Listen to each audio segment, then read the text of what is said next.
Something shocking is happening in classrooms today. Teachers are reporting that many young children struggle with basic tasks. Holding a pencil, tying their shoes, or even turning the pages of a book. What's causing this decline in fine motor skills? Experts believe the answer lies in screen time. In today's digital world, screens have taken over many aspects of childhood. While technology has its benefits, there's a growing concern that excessive screen time is replacing essential hands-on activities that help children develop fine motor skills. Think about it.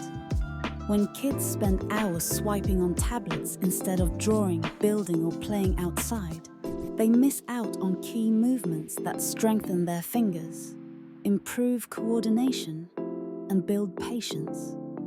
Teachers have noticed a troubling trend. Children are arriving at school with weaker hand muscles and shorter attention spans.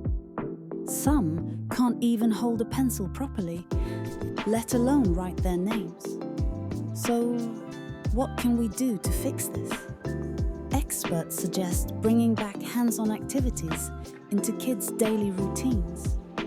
Simple tasks like buttoning shirts, pouring drinks, and playing with clay can make a huge difference. Encouraging outdoor play, arts and crafts, and even just letting kids explore their surroundings can help rebuild the fine motor skills that screen time has replaced. It's not about banning screens, it's about balance. By reducing passive screen time and incorporating hands-on play, we can help kids regain the skills they need for life. What are your thoughts on this issue? Let us know in the comments. And don't forget to like and subscribe for more content like this.